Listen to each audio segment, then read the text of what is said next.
오늘도 하나님께서 저와 여러분 주시는 말씀은 에레미야 14장 1절 이하의 말씀을 통하여 가뭄에 대한 기도와 응답을 보라 하신다는 말씀의 제목으로 하나님의 말씀이 선포될 때에 하나님의 목적, 하나님의 계획, 하나님의 뜻이 잘 들려져서 그 말씀에 순종할 때 주시는 참복을 마음껏 누리시는 저와 여러분 되기를 주의 이름으로 축원합니다.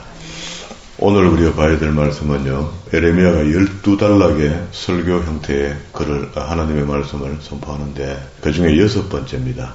이게 이제 선지자가 하는 이야기니까 설교라 이렇게 표현할 수가 있습니다. 가뭄에 대한 에레미야가 하나님께 기도드렸더니 하나님께서 응답하는 가운데 하나님의 감정이 묻어져 나온다. 그리고 우리는 하나님의 감정을 나쁘게 받아들이면 안 되고요. 우리를 향한 감정이 하나님께서 그렇게 감정을 드러내실 때 그 감정을 받아들여야 되겠죠. 이해해야 되겠죠. 이러이러했기 때문에 이러이러하게 감정을 나타내는구나.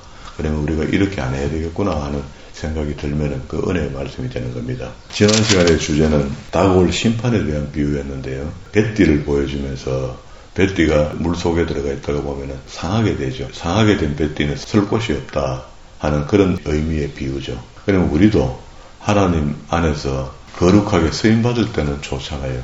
쓰임받을 수 있는 준비가 되니까 쓰임받잖아. 그런데 반대로 뱃띠가 되어서 물 속에 한 몇 달 있다가 보니까 어떻게 돼요? 썩어서 쓸 수 없는 뱃띠가 됐다. 허리끈의 역할을 못하면 아무것도 안 된다. 그런 말입니다. 성도가 되지 못하면 아무것도 안 된다.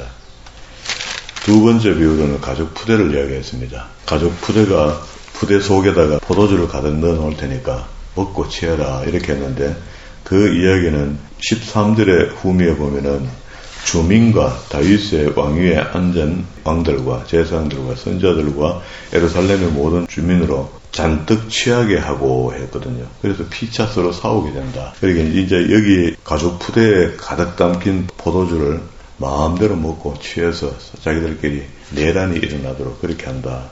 그런 말씀인데요. 이러니까 회개하라. 15절부터 봅니다. 너희는 들을지어다. 귀를 기울지어다. 교만하지 말지어다. 여호와께서 말씀하셨습니다. 그는 하나님이죠. 어둠을 일으키기 전, 너희 발이 어두운 산에 그치기 전, 넘어지기 전, 너희 바라는 빛이 사망의 그늘로 변하여 침침한 어둠이 되게 하시기 전 이랬습니다. 이게 직전에 회개하면 하나님께서 용서해 주시겠다. 그런 이야기잖아요. 굉장히 중요한 포인트 같습니다. 어둠이 되게 하시기 전에 너희 하나님 여호와께 영광을 돌려라. 이 말은 회개하고 돌아오라 이런 말이죠. 너희가 이를 듣지 아니하면 17절 나의 심령이 너희 교만으로 말미암아 은밀한 곳에서 울 것이며, 그리고 18절에도 너는 왕과 왕후에게 전하기를 스스로 낮추어 앉아라.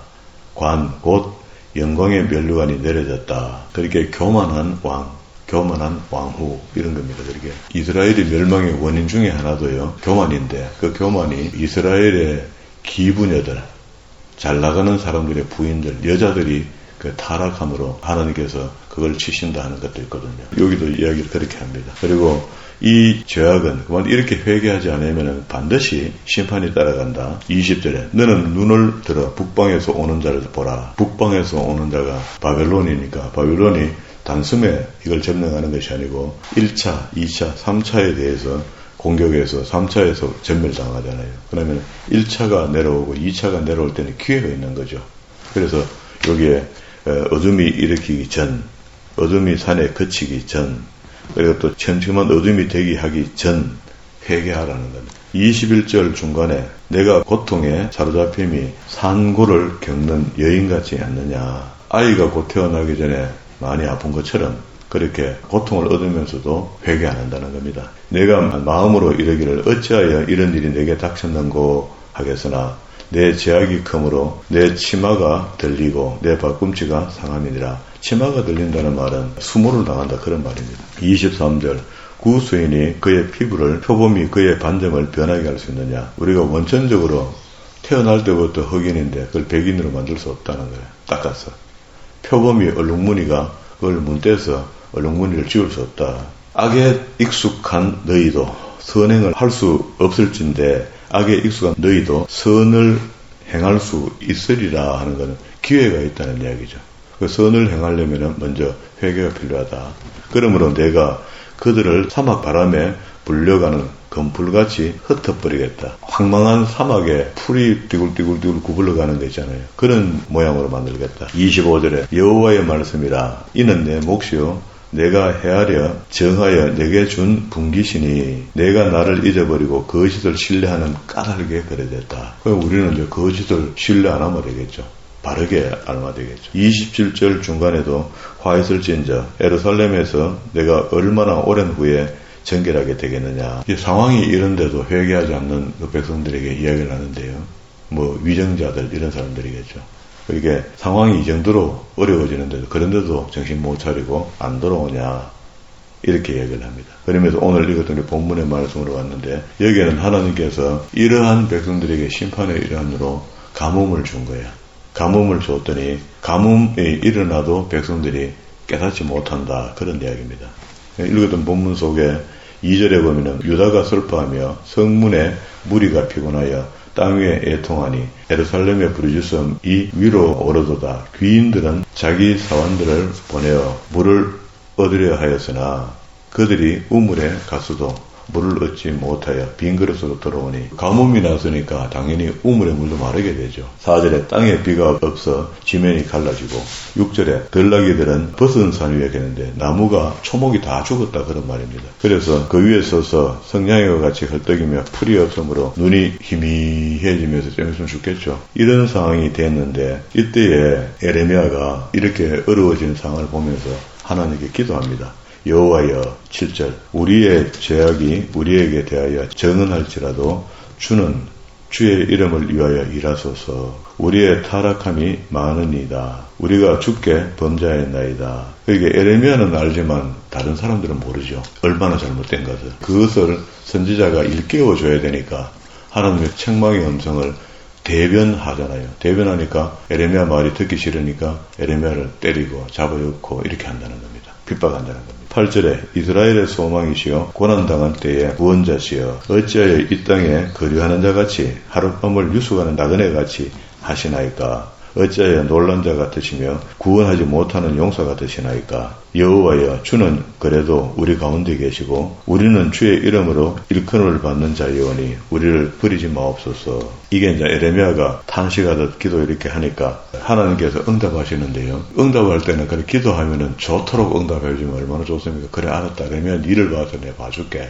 이렇게 하면 되는데 하나님의 감정이 그렇게 안 돼요. 심판의 응답인데요. 10절에 여호와께서 이 백성에게 대하여 이와 같이 말씀하시되 그들이 어그러진 길을 사랑하여 우상 숭배하는 것, 교만한 것, 하나님 하지 말라 하는 것들을 계속하는 것, 그 어그러진 길, 그들의 발을 멈추지 아니하므로 여호와께서 그들을 받지 아니하고 이제 그들의 죄를 기억하시고 그 죄를 벌하시리라 하시고 여호와께서 또 내게 이르시되 너는 이 백성을 위하여 복을 구하지 말라. 그들이 금식할지라도 내가 부르짖음을 듣지 아니하겠고. 그게 하나님께서 금식하면은 그래도 어지간하면은 당신의 백성들의 기도를 들어보기도 하는데 이게 지금은 금식해도 안 듣겠다는 겁니다. 제대로 회개 안 하면 안 되겠다. 번제와 소제를 드릴지라도 내가 그것을 받지 아니할 뿐만 아니라 칼과 기근과 전병으로 내가 그들을 멸하겠다. 준비된 바벨론으로 결국 내 계획대로 정리하겠다는 겁니다. 그러니까 이러는 가운데도 거짓 선자들이 얼마나 거짓말을 잘하는지 거짓 예언을 하는지 에레미야 선자가 하는 말이 이 사람들이 지금 회개하지 못하고 어려워져 있는 것은 가짜들이 백성들을 동요해서 그렇다라고 하나님께 고발하는데요. 13절입니다. 이에 내가 말하되 슬프로소이다. 주 여호와여 보시옵소서. 선자들이 그들에게 이르기를 너희는 칼을 보지 아니하겠고 기근은 너희에게서 이르지 아니할 것이라. 내가 이곳에서 너희에게 확실한 평강을 주리라. 이렇게 거짓말을 하는데 이거 거짓말 맞죠? 하나님께 탄원하듯이 고발 기도를 했죠. 그래 하니까 하나님 또 여기에 대해서 응답합니다. 여호와께서 내게 이르시되 14절 선자들이 내 이름으로 거짓을 예언하는도다. 나는 그들을 보내지 아니하였고 그들에게 명하거나 이르지 아니하였거늘 그들이 거짓 계시와 점술과 헛된 것과 자기 마음의 거짓으로 너희에게 예언한다 하죠. 지금도 우리가 설교가 하나님의 뜻이 전거되지 않으면 그건 예언의 말씀이 되지 못하거든요. 그런데 지금 우리가 듣고 있는 설교는 연설에 가깝다. 이렇게 이해를 하고 들어보면은 연설과 설교가 뚜렷이 구분이 됩니다. 연설과 설교가 구분이 되어서 들려져야지 옳은 설교를 듣고 은혜를 받을 거 아닙니까? 그런데 연설 듣고 은혜 받으려고 해야 되나? 그게 잘 안 되거든요. 그래서 우리가 설교를 평가할 수 있는 입장은 아닙니다. 성도의 입장에서 평가를 할 수는 없지만 듣고 이게 하나님의 예언의 설교인지 아니면은 사람의 연설인지를 분별할 수 있어야 돼요. 음식을 더러운데도 그걸 분별하지 못하고 마음대로 먹으면은 병이 걸리게 되는 거죠. 15절에 그러므로 내가 보내지 아니하였어도 내 이름으로 예언하여 이르기를 칼과 기근이 이 땅에 이르지 아니하리라 하는 선지자들에게 대하여 여호와께서 이같이 말씀하셨노라. 그 선지자들은 칼과 기근에 망할 것이요 그들의 예언을 받은 백성은 기근과 칼로 말미암아 예루살렘 거리에서 던짐을 당한 것인즉 그들을 장사할 자가 없을 것입니다. 그렇게 전부 다 죽고 전부 다 잡혀가니까 시체를 건수할 사람이 없다. 그러면 이제 두 부류죠. 한 사람은 거짓 예언을 냈고 그 거짓 예언을 좋은 말로 받아들이는 백성, 거짓 선지자 두 부류가 다 멸망한다. 그런 이야기입니다. 7절에도 너는 이 말대로 그들에게 이르라. 그렇게 이런 말을 이야기하니까 에레미야가 대접받을 수가 있습니까? 고향의 동료들에게도 핍박받고 예루살렘 성에 있는 종교 지도자들한테도 핍박받고 선지자들에게도 핍박받고 그게 하나님의 말씀을 바르게 전하면 핍박이 따르는 게 맞다. 그러니까 눈물을 흘리게 된다. 이렇게 이야기를 합니다. 그렇게 하면서 에레미야가 상황이 이러니 또 기도하죠. 19절에 주께서 유다를 온전히 버리시나이까. 지금 탄원은 했지만 그런 게 맞는데 그러면은 계속 이렇게 가야 되는 겁니까? 하고 또 기도를 합니다. 주께서 유다를 온전히 버리시나이까. 19절 주의 심령이 시온을 싫어하시나이까. 어찌하여 우리를 치시고 치료하지 아니하시나이까. 우리가 평강을 바라도 좋은 것이 없고 치료를 받기를 기다리나 두려움만 보나이다. 20절 여호와께서 우리의 악과 우리의 조상의 죄악을 인정하시나이다. 우리가 주께 범죄하였나이다. 21절 주의 이름을 위하여 우리를 미워하지 마옵소서. 주의 영광의 보호자를 욕되게 마옵소서. 주께서 우리와 세우신 언약을 기억하시고 패하지 마옵소서. 그게 하나님이 이 언약을 들먹거리면은요, 또 하나님 마음이 다시 한번 또 긍휼을 베풀게 되는 거라. 옛적에 아브라함 때부터 언약했던 거 있잖아요.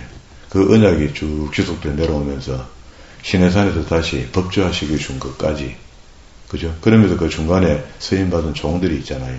그런 걸 이제 기억하는 거라. 이방인의 우상 가운데 능히 비를 내릴 자가 있나이까. 이 기도는 이제 에레미야가 하나님께 드리는 기도지만 그 세상에 어떤 신이 하늘에 비를 내릴 수 있습니까? 이렇게 이야기하면 이제 하나님을 인정하는 것이 되니까.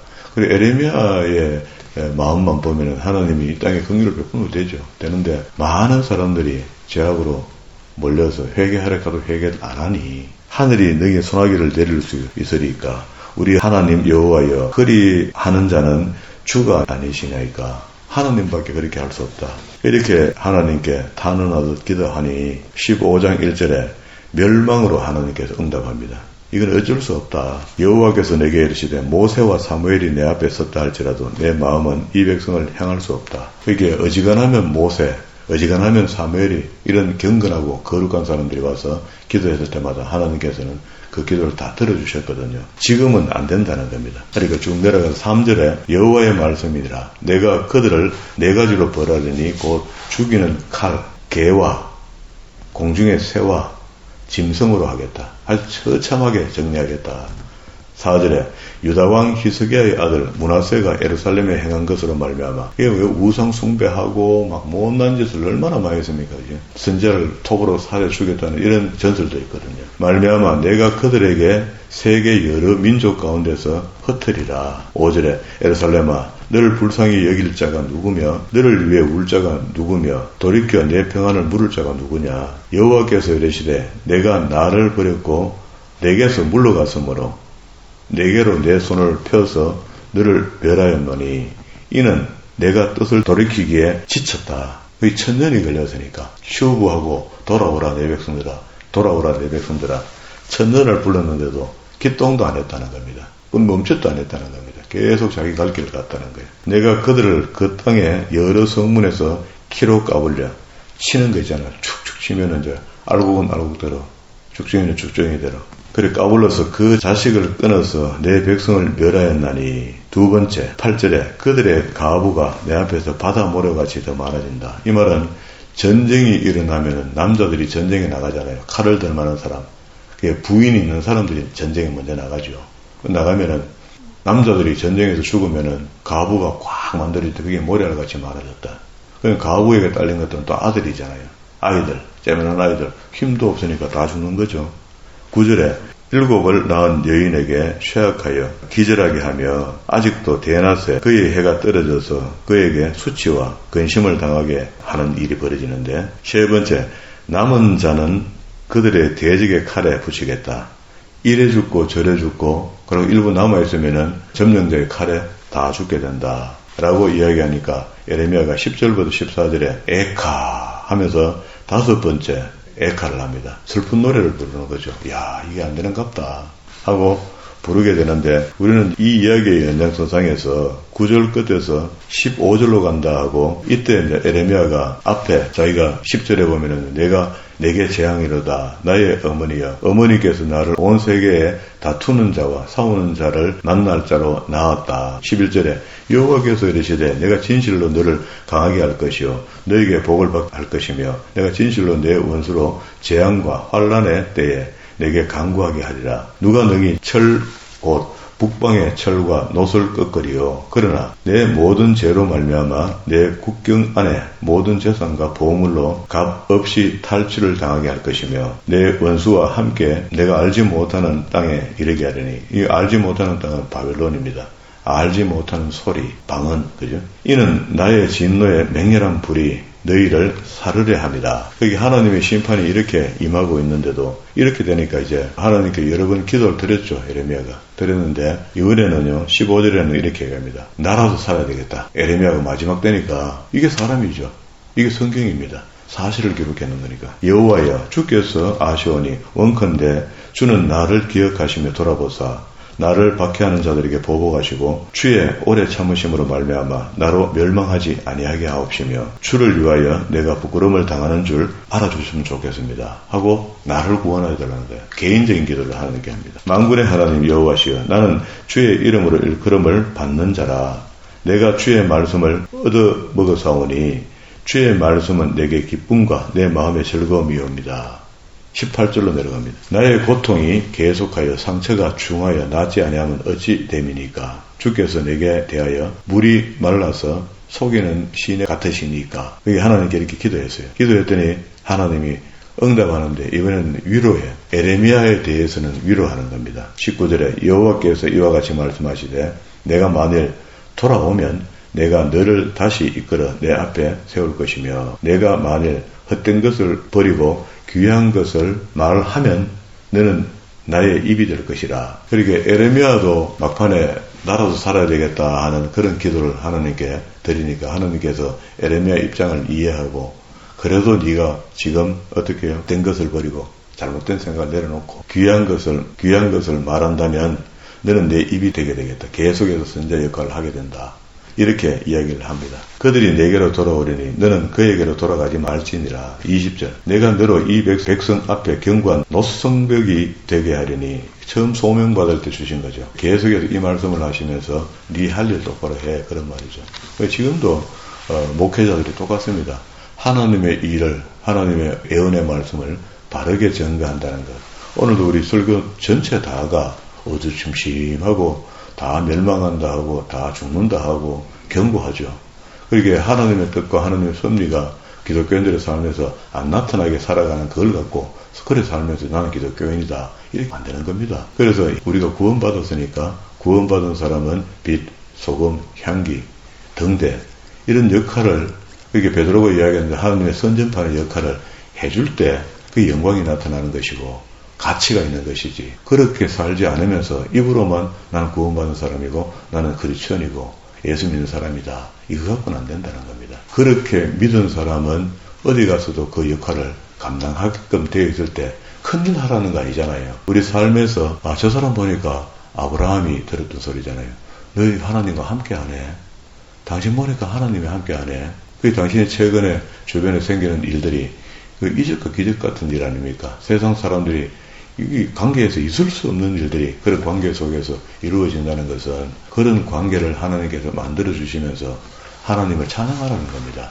그런데 지극군이나 뭐 이런 것들로 봤을 때는 찬양할 만한 것이 못 되잖아요. 못 되는데도 불구하고 그 속내를 들여다보면 하나님이 나를 통해서 영광을 나타내고 있으니 칭송받는 사람을 살 수 있도록 도와주고 있으니까 하나님을 찬양할 수 있는 거죠. 저도 역시 똑같습니다. 20년을 개척하고 난 뒤에 먹고 살아야 되니까 돈이 있어야 되잖아요. 그거 당연한 것 같잖아요. 그런데 주의 종으로 불림받았다는 자체가 이미 고생하기로 작정된 사람이라는 것을 알면은 그거 아무도 불평이 안 되죠. 모르니까 불평하는 겁니다. 힘들어하는 겁니다. 그리고 또 하나님의 말씀을 대언한다는데 오늘 전체 설교가 다 이렇죠. 오늘뿐입니까? 어제도 그랬고 아래도 그랬고 이게 예루살렘이 잘못된 부분들을 지적하는데 그냥 좋은 말로 정신 차리세요 이렇게 할 수 없잖아요. 정신 차리라 이런 준엄한 말씀을 대언할 뿐이지 내가 감정을 실어서 이야기하는 건 아니잖아요. 이게 하나님을 대언하는데 이 대언하는 음성이 만약에 제게 없으면 하나님 날 서시겠습니까? 나도 똑같은 사람 되겠죠. 좋은 말만 하고 듣고 싶은 말만 해주고 뭐 마무리하겠죠. 자, 이런 부분에서 하나님의 응답이 다시 에레미야에게 임하게 된 겁니다.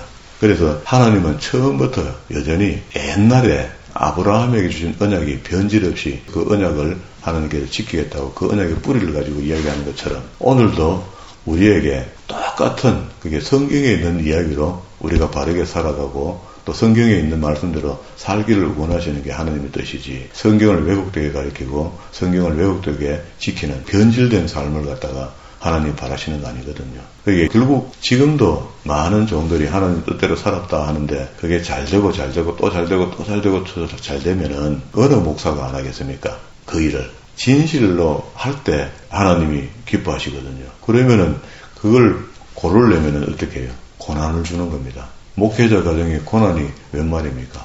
주의 일을 실컷 하고 있는데 왜 고난이 옵니까? 힘들고 어렵다는 게 다른 고난이 오는 게 아니고요. 최기본적인 거, 월급이 없고 먹고 살만한 행편이 잘 안 되는 거. 그럼에도 불구하고 하나님의 오병의 기저로 우리가 살고 있습니다는 고백을 드리면서 자기 맡은 사명을 감당할 때 그런 이야기거든요. 그러면 이제 좀 구분되었습니다. 그죠? 우리가 기능이 모자라는 것도 아니고 생각이 모자라는 것도 아니고 얼마든지 우리 밥벌이 할 수 있는 기능이 있잖아요. 그런데 하나님이 우리에게 주신 소명 감당 안 하고 그 길로 가면은 안 되게 하신다는 것도 알잖아요. 그 소명이 더 앞서 있으니까 우리는 소명을 감당하는 겁니다. 그럼에도 불구하고 그 많은 은혜를 깨닫고 알게 하시니 참 감사한 거죠. 오늘까지 우리가 살면서 13장 16절에 어둠이 일으키기 전 너희 발이 어두운 산에 그치기 전 너희 바라는 빛이 사망의 그늘로 변하여 침침한 어둠이 되게 하시기 전 이렇게 하죠. 직전에 회개하시고 직전에 바르게 돌아와서 하나님의 영광의 도구로 살아가는 저와 여러분 되기를 주의 이름으로 축원합니다.